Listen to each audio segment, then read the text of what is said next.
tidak boleh lebih dari satu kunci yang saling berkaitan ya. Jadi itu. Kemudian menghilangkan ketergantungan transitif ya. Jadi dalam satu tabel tidak boleh lagi ada sudah digantung dia juga menggantung field lain ya. Jadi dua kali menggantung atau dua kali mempengaruhi antara field lain dengan field satu dengan field lain ya. Nah, kita sekarang bahas adalah bagaimana dari normal ketiga ke boycott ya, dan normal ke boycott keempat ya, kemudian sampai kelima ya. Sudah kemarin dijelaskan bahwa tabel yang sudah memenuhi normal ketiga pada dasarnya sudah normal ya. Itu kalau perusahaannya yang kita buatkan database masih skala kecil ya, artinya sudah memenuhi untuk dan datanya kurang tidak terlalu besar ya, makanya itu masih memungkinkan bahwa normal ketiga itu sudah layak untuk dipresentasikan ya. Nah, kita lanjutkan bagaimana bentuk normal ke Boyce code-nya ya, BCNF-nya ya. Ada dua di sini, menghilangkan anomali-anomali hasil dari ketergantungan fungsional ya. Jadi hasil kalau ini akan ketahuan kalau memang datanya memang sudah besar ya, biasanya banyak. Ya, sudah semua kemarin kita jelaskan. Yang belum nonton videonya silahkan nonton. Ya, ini voice code ya, voice code bentuknya ada terpenuhi dalam sebuah tabel jika setiap fungsi dependensi terhadap setiap atribut atau gabungan dari atribut ya. Misalnya ini X menggantung Y, maka X harus super K ya. Sebelumnya sudah dijelaskan super K apa sih itu super K di materi ERD, bahwa super K itu adalah bisa gabungan atribut atau atribut tunggal ya. Yang jelas dia adalah K, artinya penentu dari masing-masing field yang ada di dalam satu tabel ya. Nah, bagaimana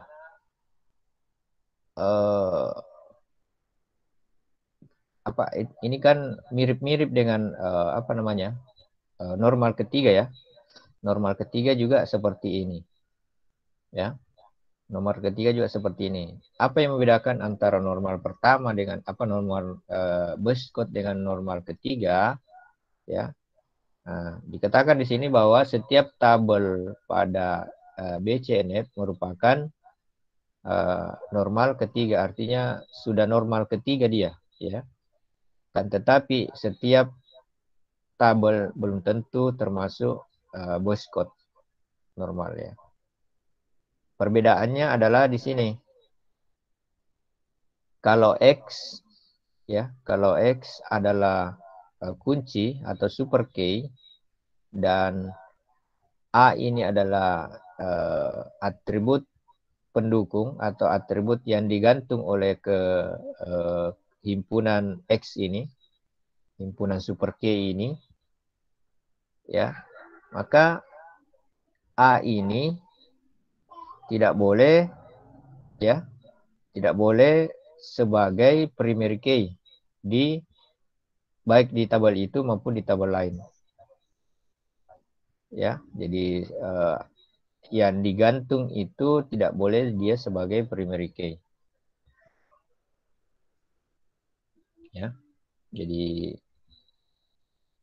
dia harus atribut yang memang berada pada posisi itu. Artinya tidak ada yang menjadikan dia bukan acuan di tabel itu ya. Jadi bukan acuan di tabel itu. Ya. Nah, sehingga memang jarang ditemukan kasus-kasus untuk BCNF.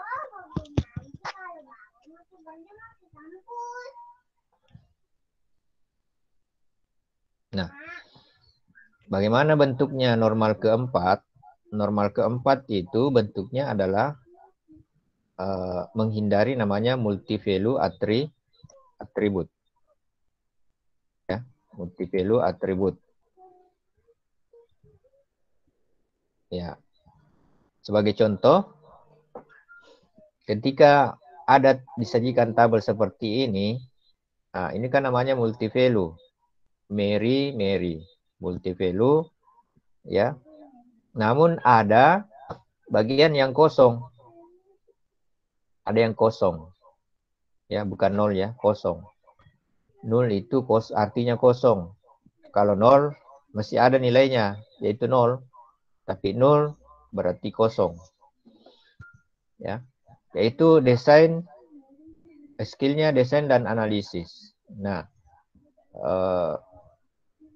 anggap saja ini tabel bahwa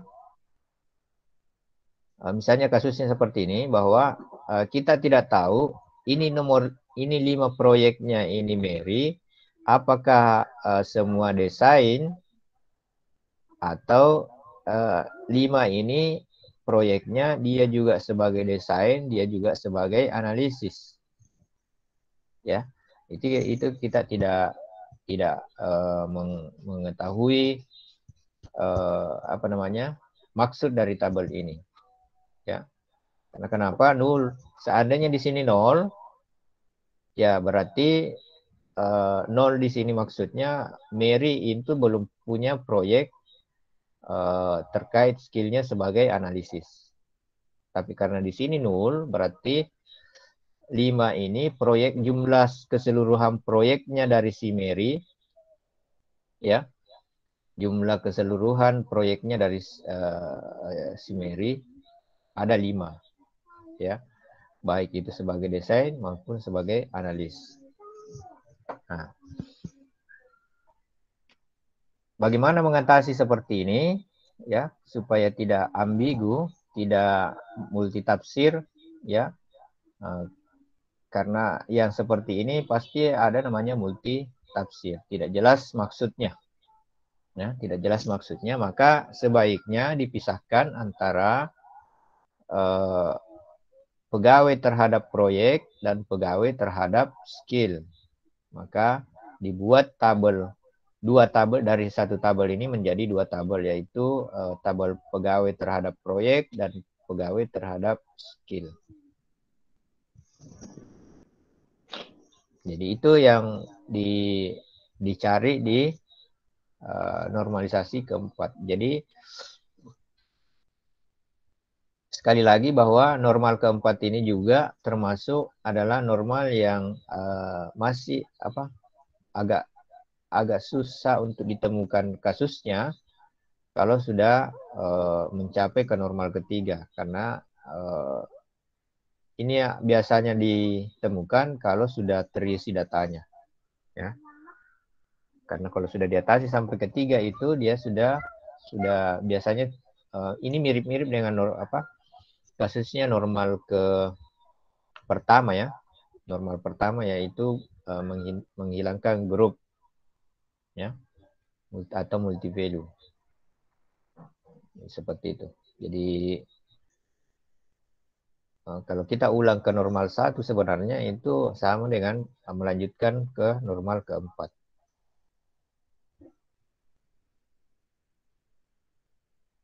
Sini ada pertanyaan?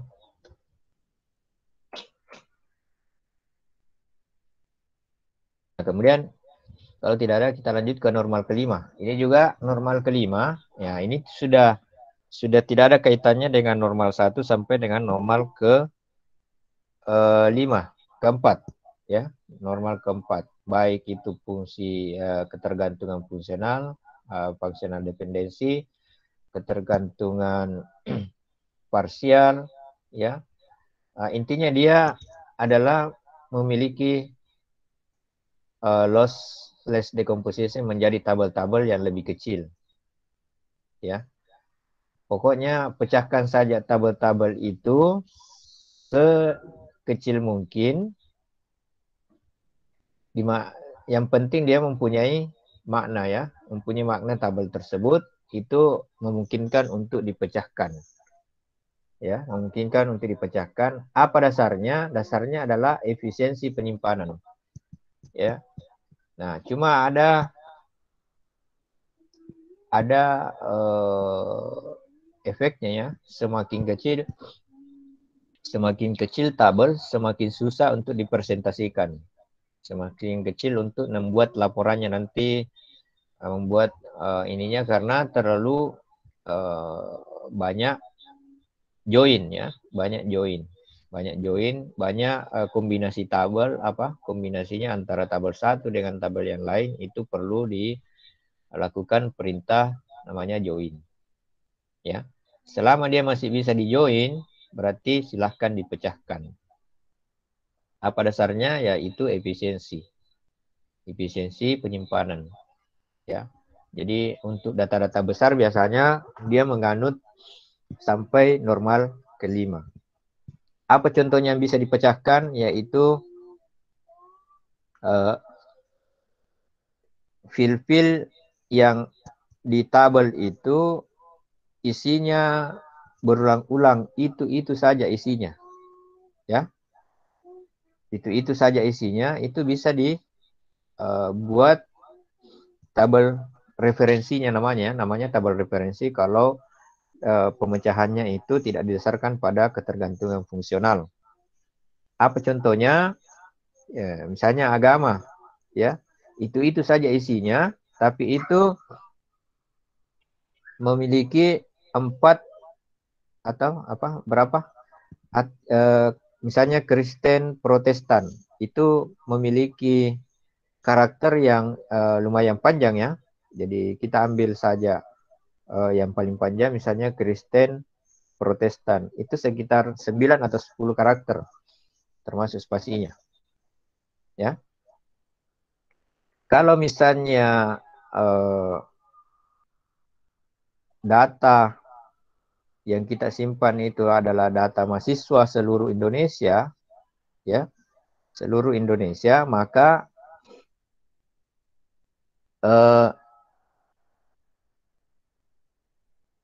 taruhlah misalnya pertambahannya jumlah data mahasiswa seluruh Indonesia itu setiap tahunnya bertambah sebanyak 3 juta, ya, 3 juta. Saya ambil yang ini, ya. 3 juta, maka dia akan menyimpan, hanya untuk menyimpan data agama untuk biodata mahasiswa itu sebesar 30 juta karakter. 30 juta karakter, ya. 30 juta karakter itu kalau disimpan dalam database berarti 30 MB, ya. Hanya menyimpan agama itu menyimpan dengan data 30 MB, 30 megabyte. Ya, jelas, ya. 30 megabyte. Karena juta, ya, juta kan kita menghitung saja kilo, ya. 1000 itu adalah kilobyte, 1 karakter itu 1 byte, 1000 mahasiswa itu 1 kilobyte, ya. 1 kilobyte kalau 1000, ya. Kemudian 1 juta berarti sekitar 3 30 MB ya. 30 MB. Nah, bagaimana cara mengatasinya dengan normal kelima ya? Normal kelima cukup kita buatkan saja tabel agama. Tabel agama itu isinya cuma 6, misalnya kalau Indonesia ada 6 agama yang diakui ya. Misalnya kodenya 1 itu agama Islam, kodenya 2 Kristen Protestan, kodenya 3 apa namanya? Agama Kristen Katolik, kemudian 5 Buddha, Hindu ya. 6 Konghucu dan seterusnya ya. Kalau itu kita bikinkan kode, maka pada saat kita isi biodata mahasiswa ya, cukup kita kasih kode-kode 1, misalnya 1 Baco agamanya 1 ya. Becek agamanya 1, apa namanya?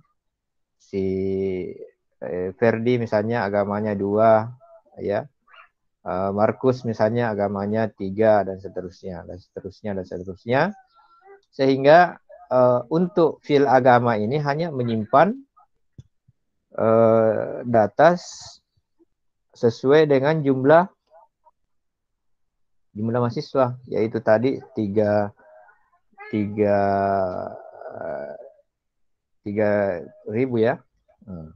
Jadi tidak memakan banyak tempat. Ya. Jadi bandingkan tadi 10 kali lipat. 10 kali lipat kalau kita menyimpan tulisan sesuai dengan namanya di situ ya. Nah, jadi intinya normal kelima ini adalah mencari apa namanya? Mencari isi tabel, isi data, isi file yang sifatnya berulang-ulang atau itu saja ya isinya. Sama juga dengan jurusan. Jurusan itu isinya itu saja ya, jurusan sistem informasi ini ya. Kenapa kita tidak kodekan saja? Kodekan saja misalnya sistem informasi 1, teknik informatika 2 ya. Jadi pada saat kita ini sudah ketahuan bahwa ini adalah sistem informasi dan ini adalah teknik informatika. Ya, kita tinggal bikinkan kodenya saja. Ya. Kalau mau lebih ini lagi ya dinimnya itu sudah ketahuan. Dinimnya itu sudah ketahuan. Jadi ada di kode nimnya itu sudah ketahuan bahwa ini adalah jurusan teknik informatika. Jadi kita tinggal buatkan kodenya, buatkan saja tabel masternya. Kalau kodenya karakter ke-5 dan ke-6, karakter 6, karakter 6-nya 1 berarti sistem informasi. Kalau karakter 6-nya 2 berarti teknik informatika. Di situ kan misalnya NIM-nya 2019-2205. Dua-duanya itu 2 di belakang 2 itu adalah misalnya 22 berarti teknik informatika. Sistem adalah 21 berarti 1 itu adalah sistem informasi. Jadi seperti itu ya. Jadi apalagi contohnya yang paling sering itu dibikinkan di normalisasi kelima ini misalnya kabupaten kota, provinsi ya. Ya, itu juga berulang-ulang isinya. Ya, itu saja berulang. Bikinkan saja kodenya. Kode 1 misalnya DKI Jakarta, kode 2 misalnya ya. Kalau lebih dari 100 ya, bikinkan kode yang lebih 3 digit ya. Ya, kalau ada 1000 kabupaten dalam satu negara berarti 4 karakter kodenya. Ya, tinggal dikodekan saja. Ya. Seperti itu ya. Jadi saya kira ini untuk normalisasi kelima. Jadi contohnya untuk normalisasi kelima adalah mencari yang sering berulang dalam suatu tabel master itu ya, master itu misalnya ya contoh tadi agama, kemudian asal asal daerah ya, asal daerah itu bisa jadi dikodekan. Ya, kenapa perlu dikodekan? Itu menghindari salah satunya adalah menghindari salah ketik ya, salah ketik. Misalnya salah ketik, misalnya dia tulis ada yang tulis bahasa Protestan saja, ada yang tulis Kristen Protestan. Nah, itu contohnya bisa bisa saja salah ketik ya. Nah, tapi kalau dikodekan tinggal kodenya saja yang dirubah, kalau ada yang salah ya itu sudah gampang untuk ditemukan. Oke.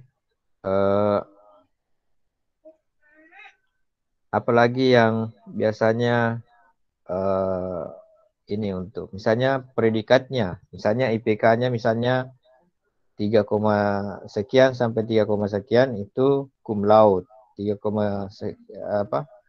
3 2,75 sampai 3,00 itu misalnya sangat baik. Ya, itu juga bisa dikodekan. Ya, jadi yang hal-hal seperti itulah yang memungkinkan untuk dilakukan di normalisasi ke 5. Oke. Ada pertanyaan sampai di sini? Kalau tidak ada, kita lihat contoh kasus. Contoh kasus ini dari normal 1 sampai ke 5. Kasusnya uh, seperti ini. Ini pasti tidak memenuhi normal ke 1 karena ada grup ya. Ada grup di mana MP001 kalau didatakan ini dalam database, maka hanya pegawai 1 dan pegawai 1 yang ada di sini yang ada proyeknya. Tidak bisa ini berarti nol di sini, kosong, kosong, kosong. Ya, berarti itu tidak terbaca dalam database. Maka kalau dia hanya sampai normal ke 1, maka hasilnya seperti ini. Ya, hasilnya seperti ini. Ya. Normal 1 itu sudah normal ini karena terpenuhi, tidak ada yang kosong. Tidak ada yang kosong isinya. Ya.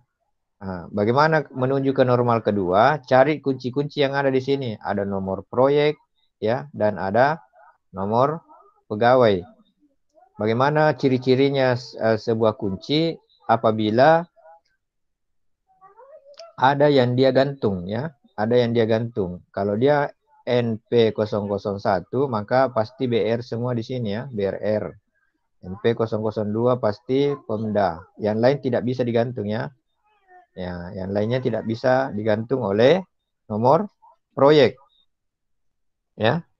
Kemudian nomor pegawai. Apabila dia nomor pegawainya berubah, maka semua fil-fil yang ada di sini itu juga ikut berubah. Misalnya P001 Anton, golongannya A, dan gajinya 1 juta.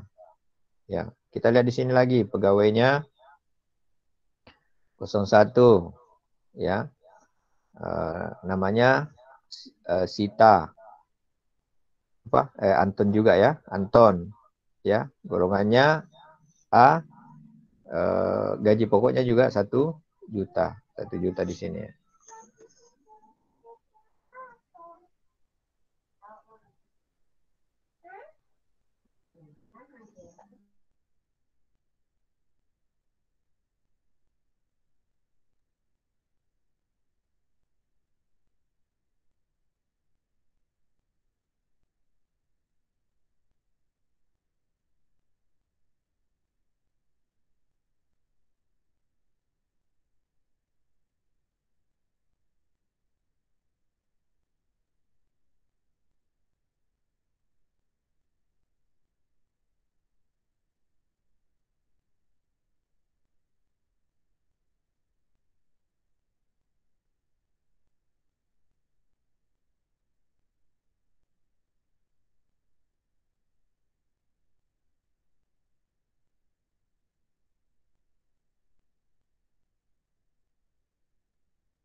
Tunggu dulu ya, laptop saya lagi tidak terkoneksi dengan jaringan.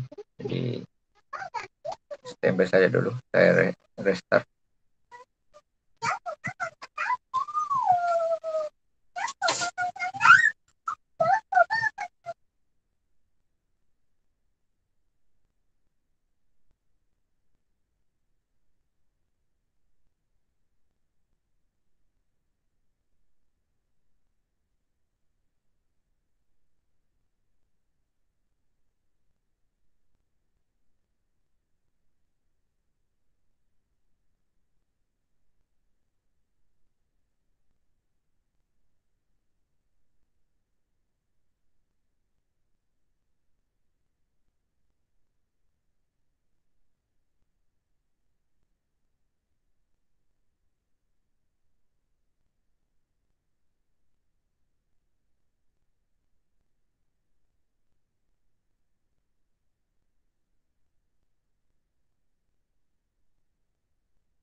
Sudah masuk saya?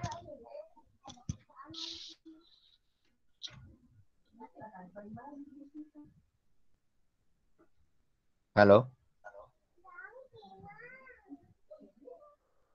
Halo nih Pak Adami. Sudah? Oke, kita lanjutkan.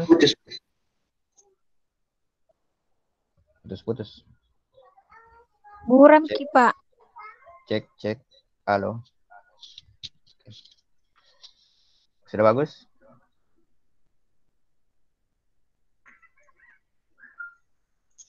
Sudah jernih ya? Iya Pak, bagus nih. Saya hidupkan dulu video.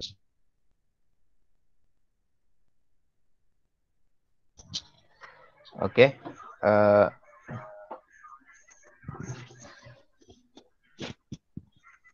Ya, jadi buram lagi ya. Oke, sudah jernih. Oke, jadi setiap yang ada digantung di sini, misalnya nomor pegawai dia digantung oleh nomor pegawai menggantung nama pegawai, golongan, dan besar gaji ya. Nah, maka setelah diketahui siapa yang menggantung yang mana digantung, maka dipisahkan saja tabel-tabel yang menjadi kunci tadi itu menjadi tabel baru. Ya, itu ada digabungkan semua di apa? Ini nama proyek dan nomor proyeknya ya. Nomor proyeknya. Jadi otomatis ini tinggal 2 baris karena cuma ada 2 proyek yaitu NP01 dan NP02. Nah, kemudian tabel pegawai. Tabel pegawai isinya hanya tabel pegawai isinya hanya nama-nama pegawai dan beserta golongan dan gajinya ya. Ya. Ini karena ada tadi berulang pegawai satu, berulang itu 2 kali dapat proyek, maka tidak perlu ditulis di sini karena ini kan daftar pegawai saja ya. Daftar pegawai. Nanti dia ditulis di sini, yaitu tabel proyek pegawai. Jadi yang menghubungkan antara tabel proyek dengan tabel pegawai adalah namanya proyek pegawai. Ya. Nah, di sini 2 kali dia nanti jadinya pegawai satu ya. Pegawai satu 2 kali dapat proyek. Dia dapat proyek di NP001. Dia juga dapat proyek di NP002. Itu ya. Nah, bagaimana kita lanjutkan ke normalisasi ketiga. Ini sudah memenuhi normal kedua ya, yaitu menghilangkan yang namanya ketergantungan parsial ya. Nah, normalisasi ketiga itu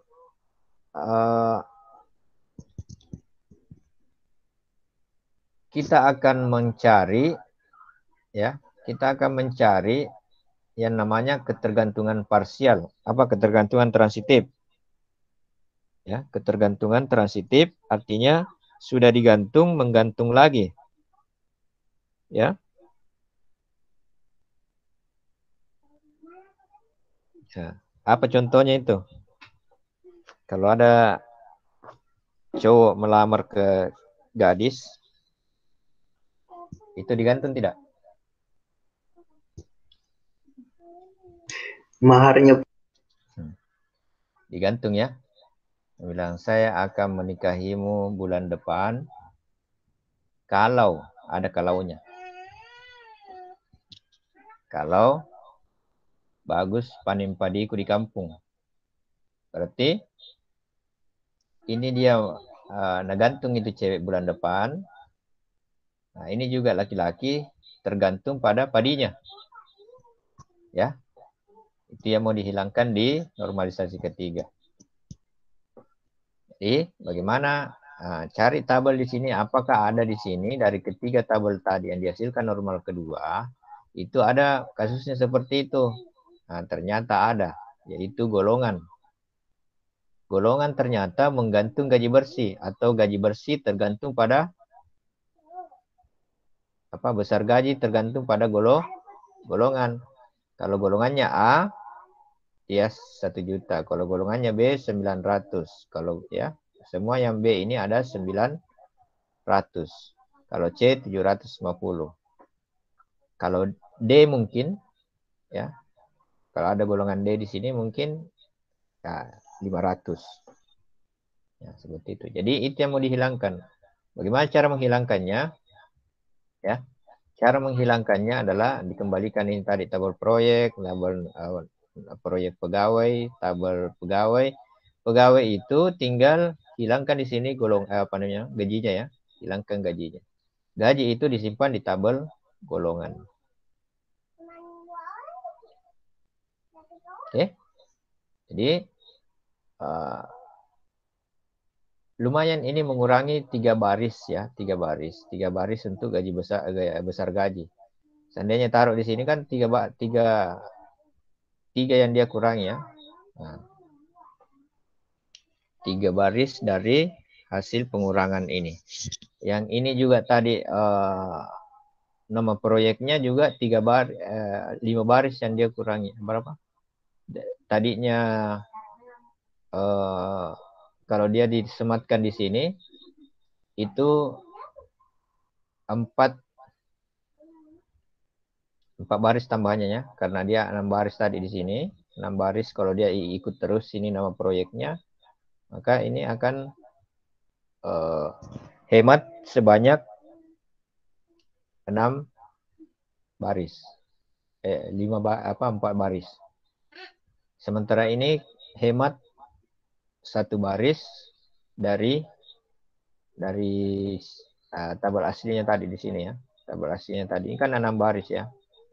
6 baris semua berulang. Ya. Nah, meskipun ada tambahan 2 baris di sini. Nah, jadi ini tambahannya ada 2 baris tapi hemat 4 baris ya.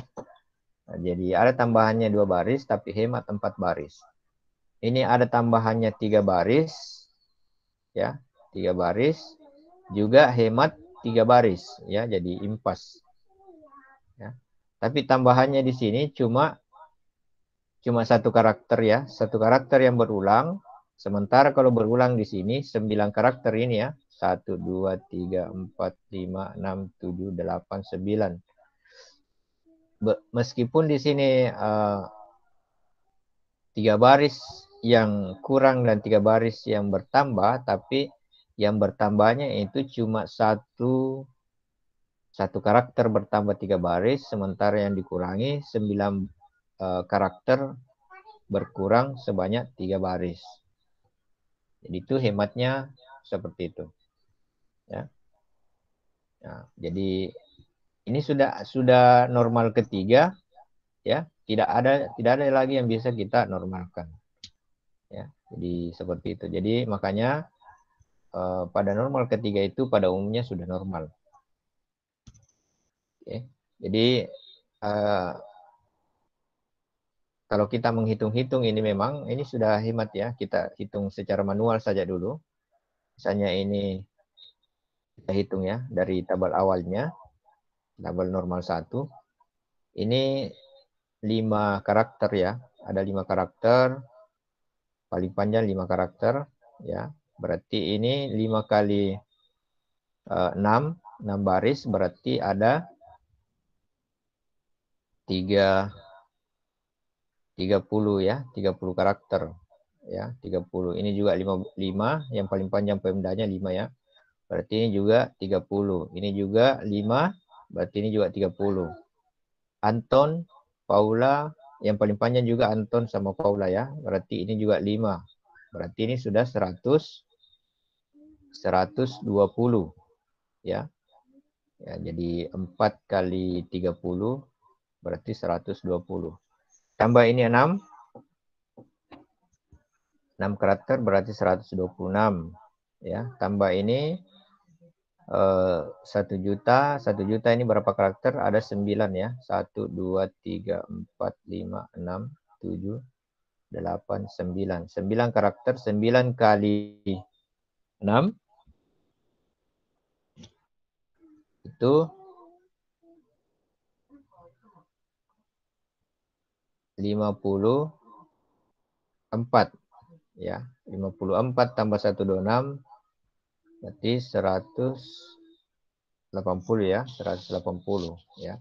Jadi tabel pertama tadi ini itu menghasilkan karakter sebanyak 180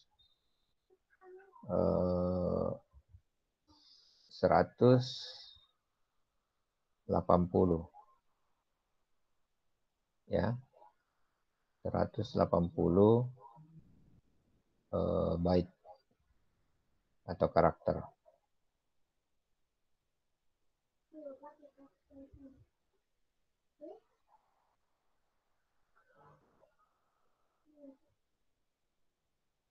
Ya, byte. Nah, kalau kita hitung ini 5 kali 2, 10. Ini juga 5 kali 2, 10. Berarti ini menghasilkan 20. Ya. Ini berapa ini? 5 juga ya. 5 kali 6. Ini ada 6 baris. Berarti 5 kali 6, 30. Berarti dia ada 60. Ya. Ini 5 ya. 5 kali 5, 25. Ini juga 5 kali 5, 25. Berarti 50. Ini 5 berarti 55.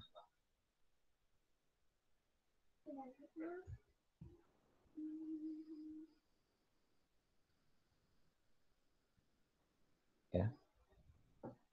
Nah, ini 3, kemudian 3 kali 9. 9 ini tadi ya panjangnya berarti 27 tambah 3, 30. Ya. 30. Berarti jumlahnya ini 60 ditambah 30, 90, 110, berarti 165. Ya. 165. Ya.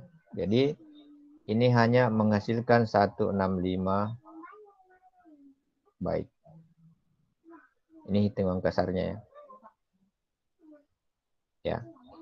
Apa yang mempengaruhi ini? Ini semakin jauh rentangnya antara yang belum dinormalkan dengan yang sudah dinormalkan, ya. Di sini dia. Semakin panjang namanya di sini pegawai, semakin jauh perbedaannya ini. Ya, tidak mungkin ada orang namanya Anton saja, ya. Ya, pasti ada Antonio apa dan seterusnya. Nah, di sini saja di nama-namanya yang ada di sini itu panjang semua. Ada Abdul Said, ada Putri dan seterusnya. Putri siapa lagi ini nih? Putri Indonesia. Andi Indah Purnama, panjang semua namanya. Ya, Berliano Battang, Muh Amiruddin Fadillah, BJ, dan itu sangat panjang namanya semua. Kalau kita lihat di nama-nama orang sebenarnya, ya, ini pasti akan sangat berpengaruh. Yang tadinya di sini hanya perbedaan karakter saja 55, ya, itu akan jauh perbedaannya nanti di sini. Karena itu yang akan berulang. Begitu juga dengan nama proyek. Tidak mungkin kita kasih nama BRR, Pemda. Ya, taruh nama-nama proyeknya apa namanya? Proyeknya untuk BRR itu ditulis kepanjangannya, ya. Pemda juga pemerintah daerah, ya, itu dipanjangkan. Jadi akan lebih efisien kalau sudah dinormalkan. Nah, cuma pada saat seperti ini, ya, harus bisa join nanti, ya. Untuk perintah joinnya itu nanti pada saat Anda sudah berhadapan dengan namanya MySQL atau program, ya. Intinya bikin saja database-nya, ya, nanti programmernya yang merekayasa bagaimana data itu bisa tampil seperti semula. Apa yang dibutuhkan, ya, apa yang dibutuhkan bisa ditampilkan sesuai dengan permintaan yang membutuhkan informasi tersebut. Nah, kemudian studi kasus kedua, ini jelas tidak normal, ya. Kemudian dinormalkan, normal 1 seperti ini, ya. Normal 1 itu kita cari kuncinya, ternyata ada kuncinya, ada nomor mahasiswa, kode mata kuliah, ya. Nah, ini perlu hati-hati di sini, ya. Perlu hati-hati. Kenapa kode dosen tidak dijadikan sebagai kunci, ya? Ya, ini perlu hati-hati di sini. Kalau mau dijadikan kunci ini kode dosen, berarti kode dosen ini pastikan dia tidak tergantung pada kode mata kuliah, ya. Dipastikan dia harus tidak tergantung pada kode mata kuliah. Apa ciri-cirinya?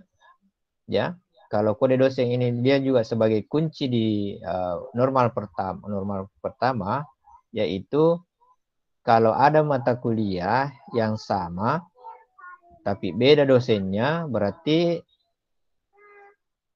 kode dosen ini tidak tergantung pada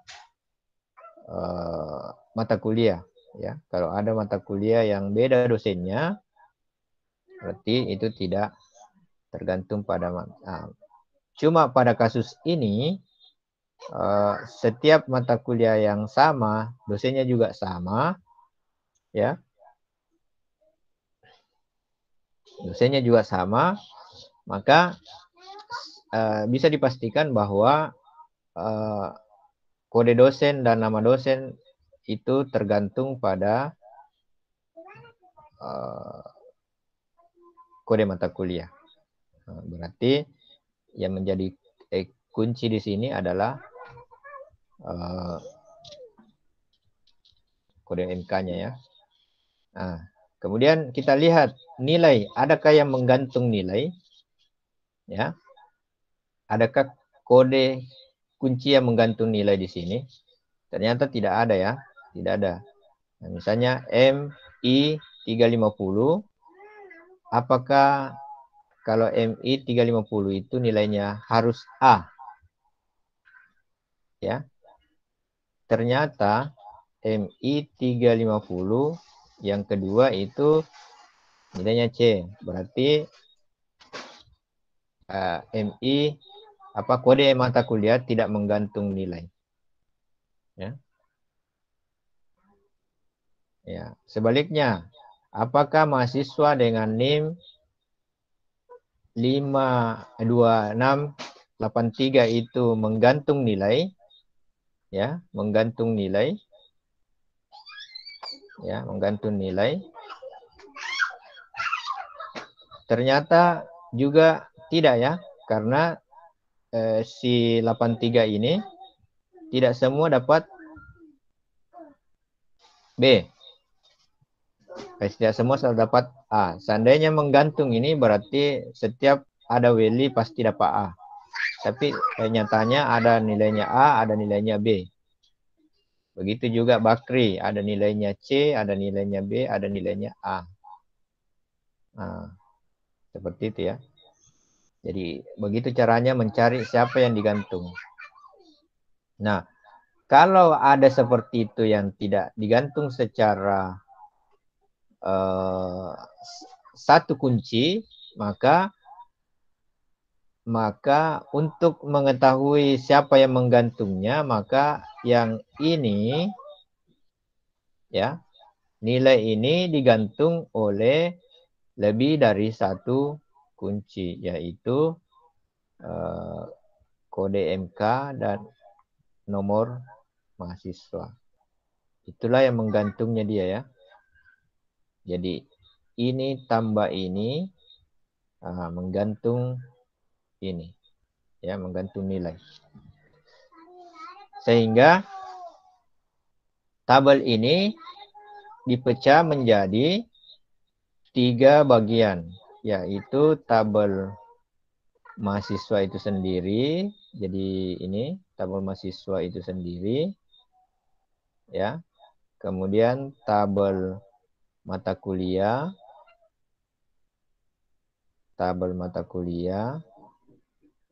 ya. Kemudian gabungan dari tabel ini, ya. Jadi nomor mahasiswa tambah nomor kode mata kuliah menghasilkan nilai. Jadi hasilnya nanti seperti ini. Tabel mahasiswa, kemudian tabel kuliah, dan tabel nilai. Oke. Ya. Beda kasusnya tadi seandainya seandainya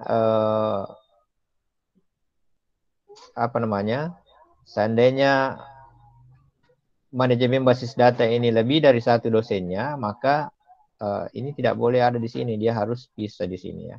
Berarti di sini ada tabel dosen. Tabel dosen. Ini tabel kuliah. Ya, tabel kuliah. Seandainya tadi kasusnya ada perbedaan antara dosen manajemen basis data yang ada di MI dan dosen di akuntansi ya, di AK. Nah, cuma karena sama, maka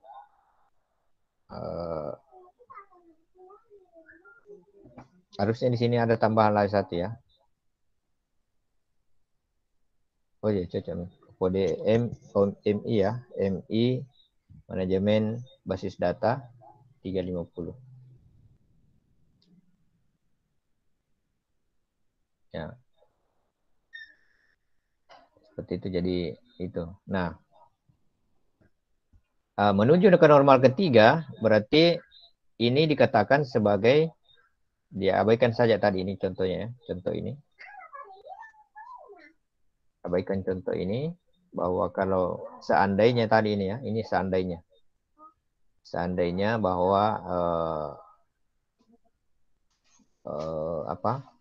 di kasus tadi ini berbeda dosennya antara yang MI 350 yang ada di sini dengan MI 350 yang ada di sini, beda dosennya, maka dia harus berbeda kasusnya, berbeda tampilannya di sini. Dia harus ada tabel kuliah dan ada tabel dosen. Nah, bagaimana mengatasi kalau misalnya mengikuti contoh yang ada, tidak perlu diubah, berarti ini tetap tadi ya, tetap ini namanya tabel kuliah. Nah, tabel kuliah berarti ini tidak memenuhi, tabel inilah yang tidak memenuhi normal ketiga karena dia sudah digantung oleh kode mata kuliah, juga menggantung kode dosen ini digantung oleh kode mata kuliah, tapi dia menggantung nama dosen, ya. Jadi kalau dia B104 itu namanya AT. Kalau dia B317 namanya Dita. Nah, jadi dihayal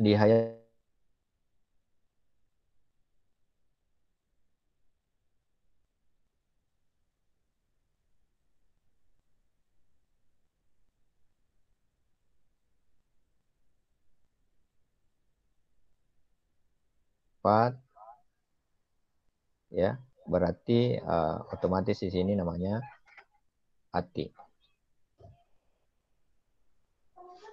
Jadi kalau masih pemula biasanya diisi-isi manual dulu seperti ini, ya, diisi-isi manual dulu seperti ini. Kalau dia berarti dia menggantung dengan yang lain, seperti itu ya. Jadi caranya belajar normalisasi diisi-isi dulu saja ya, seperti itu. Dihayalkan isinya. Oke. Untuk memisahkan itu berarti untuk menuju ke normal ketiga berarti tabel mata kuliah ini dibagi sama tadi yang golongan dengan besar gaji ya, seperti itu. Nah, seperti ini. Nah, oke. Sampai sini ada mau bertanya?